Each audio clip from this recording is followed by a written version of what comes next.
एक बार फिर से आपका स्वागत है आपके अपने YouTube चैनल पढ़ाई विद काजू भैया पे। तो हमने बोला था कि अगला दिन हड़प्पा सभ्यता पे चर्चा करेंगे, तो इतिहास के पार्ट 2 में आ जाते हैं हड़प्पा सभ्यता पे। हमारा पिछला वीडियो हो सकता है कि आपको थोड़ा सा अजीब लगा हो, अच्छा पसंद नहीं आया हो, पर इस वाले वीडियो में आपको कोई भी परेशानी नहीं होगी और आपको हमसे कोई भी गला नहीं रहेगा। चलिए हड़प्पा सभ्यता की ओर बढ़ते हैं। हड़प्पा सभ्यता यानी कि जो हड़प्पा शहर है, कौन सा शहर? जो हड़प्पा शहर है, यह हड़प्पा शहर रावी नदी के किनारे है। किस नदी के किनारे है? तो रावी नदी के किनारे है। किस नदी के किनारे है? तो रावी नदी के किनारे है, और जो कि पंजाब के साहिवाल ज़िले जो कि पाकिस्तान में है। पंजाब के साहिवाल ज़िला, कौन ज़िला? अरे साहिवाल ज़िला जो कि कहाँ है? तब पाकिस्तान में है। अब इनके उत्खननकर्ता कौन थे? तो इनके उत्खननकर्ता दयाराम साहनी थे। कौन थे? तो दयाराम साहनी थे। दयाराम साहनी ने कब की थी इनकी खुदाई? तो 1921 ईस्वी में। इस डेट को याद रखें, दयाराम साहनी ने 1921 ईस्वी में।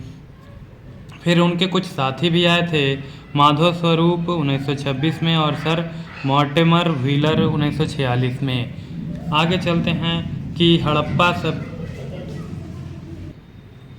हड़प्पा शहर में उत्खनन करने पर हमने देखा कि वहाँ पे 6 अन्य भंडार मिले। क्या मिले? अन्न भंडार। नोट कीजिएगा, अन्न भंडार मिला। अन्न भंडार मिला। और क्या मिले? तो श्रमिकों के आवास। अब देखिए, अनाज भंडार है तो अनाज को एकत्रित करने वाले श्रमिक भी होंगे, तो श्रमिकों का आवास मिला। श्रमिकों का क्या मिला? तो आवास। हम ऐसे याद करेंगे कि हमें वहाँ आवास मिला। उर्वरा देवी की मुहर मिली। किसकी मुहर मिली? तो उर्वरा देवी की मुहर मिली। उर्वरा देवी की मुहर मिली। फिर वहाँ पे क्या मिला? तो कब्रिस्तान मिला। क्या मिला? तो कब्रिस्तान मिला, जिसे हम R37, H37 और R37H कहते हैं। 37H कहते हैं। और क्या मिली? तो चित्रित मिट्टी के बर्तन मिले। क्या मिले? तो मिट्टी के बर्तन मिले। मिट्टी के बर्तन के साथ साथ क्या मिली थी? देवी माँ की मूर्ति।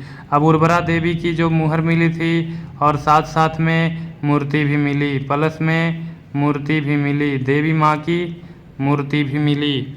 और क्या मिला? लिंगम और योनि भी मिला, जो कि पत्थर के प्रतीक थे। पत्थर के प्रतीक के रूप में लिंगम और योनि भी मिला। और लकड़ी के बक्से में जौ और गेहूँ मिला। कौन से अनाज मिले? तो जौ और गेहूँ। कौन से अनाज मिले? तो जौ प्लस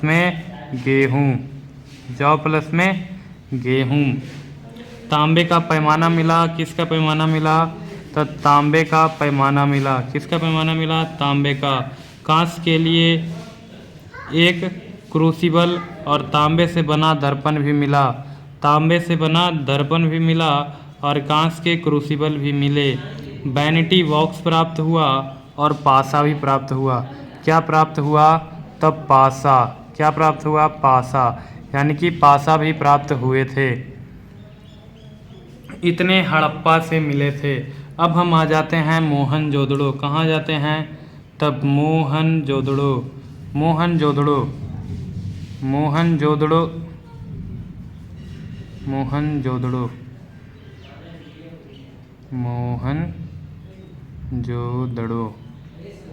मोहनजोदड़ो को क्या कहा जाता था?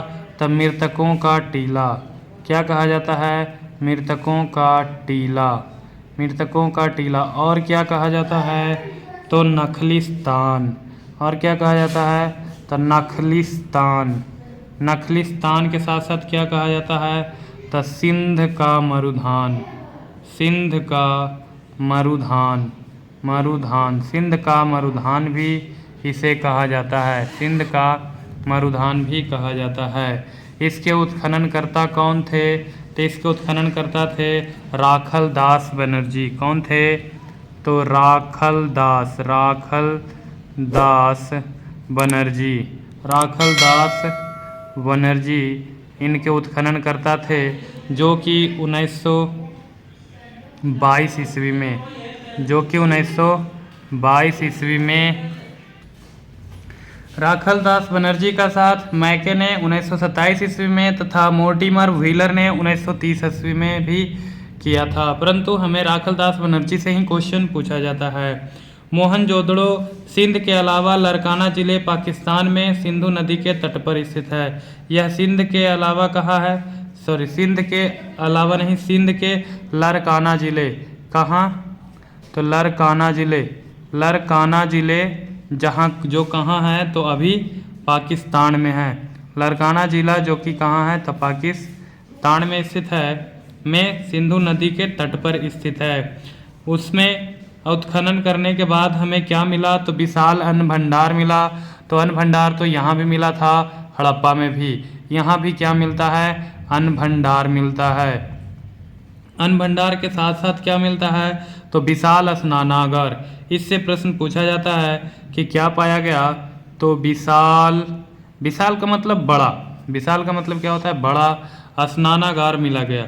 स्नानागार किसे कहते हैं, स्नानागार जहाँ पे सामूहिक रूप से क्या किया जाता है, तो स्नान किया जाता है, स्नानागार मिला। सामूहिक रूप से स्नान करने वाला विशाल स्नानागार मिला, जो कि पर्व त्योहारों के दिन में यूज किया जाता होगा। आगे सभा भवन यानी कि असेंबली हॉल भी मिला। क्या मिला, ये भी प्रश्न बहुत ही इम्पोर्टेंट है। सभा भवन मिला, सभा भवन मिला। और पशुपति, पशुपति आप जानते होंगे कि पशुपति किन्हें कहा जाता है, तो पशुपति कहा जाता है हमारे शिव भोले भंडारी को, यानी कि शिव जी की मूर्ति। पशुपति शिव जी की मूर्ति का मुहर मिला। क्या मिला, पशुपति का मुहर मिला। क्या मिला, तो पशुपति का मुहर मिला। और एक नृत्य करने वाली लड़की की कांस्य प्रतिमा मिली। नृतक की, क्या लिख सकते हैं, नृत्य करती हुई लड़की, तो नृत्य करती लड़की का कांस्य प्रतिमा, नृत्य करती लड़की का कांस्य प्रतिमा प्राप्त हुआ, कांस्य प्रतिमा प्राप्त हुआ। और दाढ़ी वाले व्यक्ति की सेल खड़ी की मूर्ति भी प्राप्त हुई। सेल खड़ी की मूर्ति प्राप्त हुई किसके, दाढ़ी वाले व्यक्ति की। तो दाढ़ी वाली व्यक्ति हमारे लिए उतने इम्पोर्टेंट नहीं हैं। आगे चलते हैं। देवी माँ की मिट्टी की मूर्ति प्राप्त हुई। यहाँ पे हम बोले कि देवी माँ की मूर्ति प्राप्त हुई, जो कि पशुपति के मुहर प्राप्त हुआ था, वहाँ भी देवी माँ की मिट्टी प्राप्त हुई थी, मूर्ति प्राप्त हुई थी। हड़प्पा में भी, मोहनजोदड़ो में भी प्राप्त हुआ। सूती वस्त्र के टुकड़े, ये इम्पोर्टेंट है। सूती वस्त्र के टुकड़े, सूती वस्त्र मिले, सूती वस्त्र के टुकड़े मिले। ईंट के भट्ठे मिले, यानी कि ईंट को पकाने के लिए, जैसा कि हम लोग आज के घर बनाते हैं, तो ईंट के भट्ठे मिले। भट्ठे जहाँ पे ईंट पकते हैं, ईंट के भट्ठे मिले। ईंट के क्या मिले, भट्ठे मिले। और क्या मिली, तो मेसोपोटामिस मुहरें, दो, कितनी मुहरें मिली, तो दो मुहरें मिली, जो कि क्या थी, तो मेसोपोटामिस, यानी कि उस समय ये क्या करते थे, दूसरे देशों से व्यापार भी करते थे। इससे मेसोपोटामिया मुहर प्राप्त हुई। इससे हमें यह पता चलता है कि उस समय क्या हुई करते थे, तो ये लोग व्यापार भी करते थे। और 1938 की मुहरें सभ्यता की कुल मुहरों में का 56% है। सॉरी 1398 नहीं, 1398 की जो मुहर है वह सभ्यता की कुल मुहरों का 56% होता है। उम्मीद है कि आपको यह वीडियो पसंद आ रहा होगा। तो हम चलते हैं इसी में आगे। तो हम आगे चलते हैं और पहुंच जाते हैं लोथल।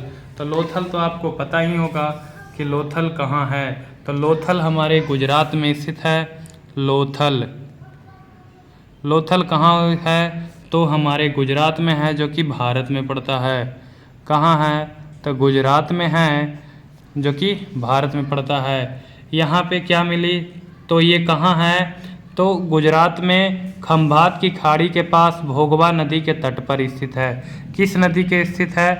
तो भोगवा नदी। किस नदी के तट पर स्थित है? तो भोगवा नदी। किस नदी? तो भोगवा नदी के तट पर स्थित है। कौन सा? तो लोथल। इसके खोजकर्ता कौन थे? तो S.R. राव। कौन थे? तो राव साहब। कौन थे? राव साहब, S.R.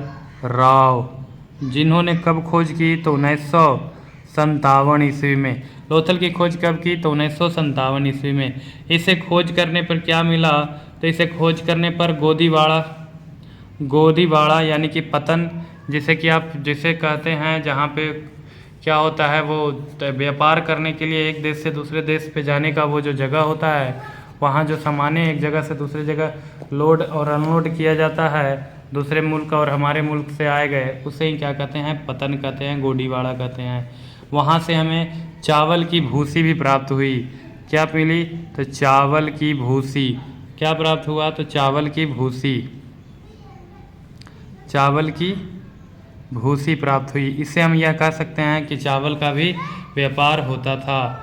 अग्नि बेदियाँ, एक घोड़े का टेराकोटा मूर्ति भी प्राप्त हुआ। क्या प्राप्त हुआ?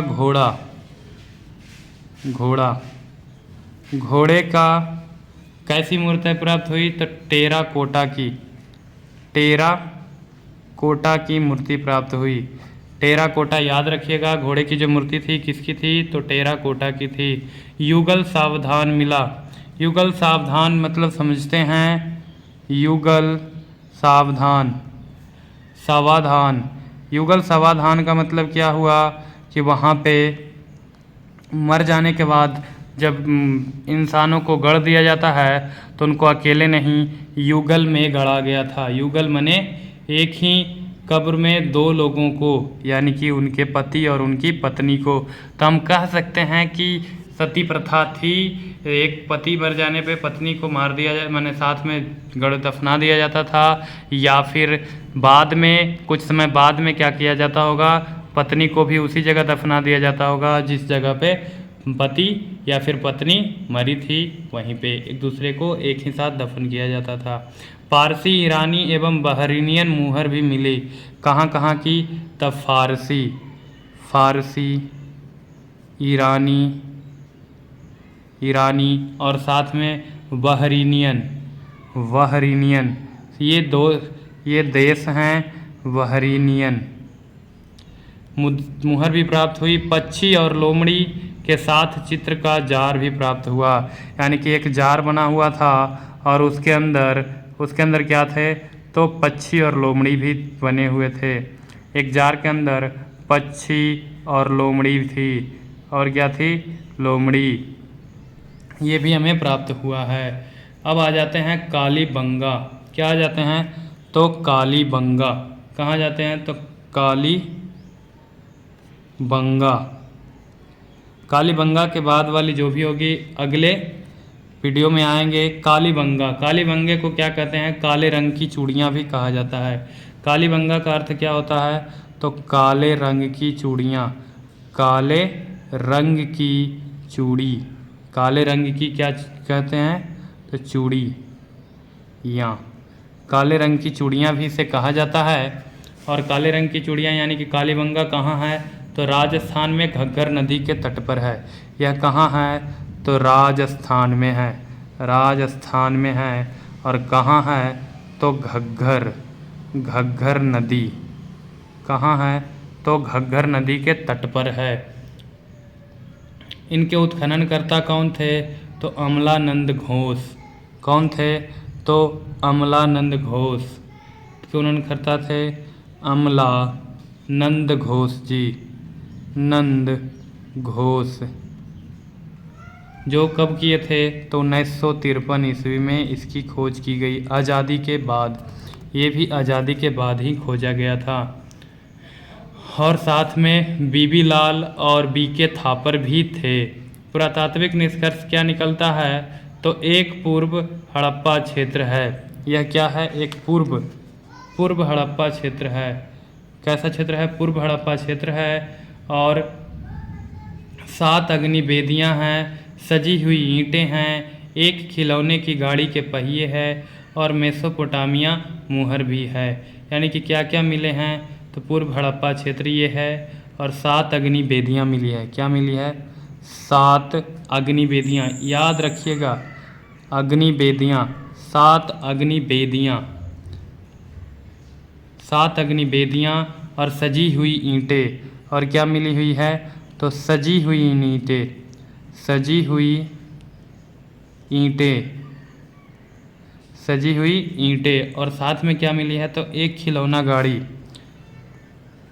खिलौना गाड़ी का पहिया मिला है। क्या मिला है तो खिलौना गाड़ी का पहिया, पहिया मिला है। क्या मिला है तो पहिया मिला है। मेसोपोटामिया मुहर भी मिली है। क्या मिली है तो मेसोपोटामियन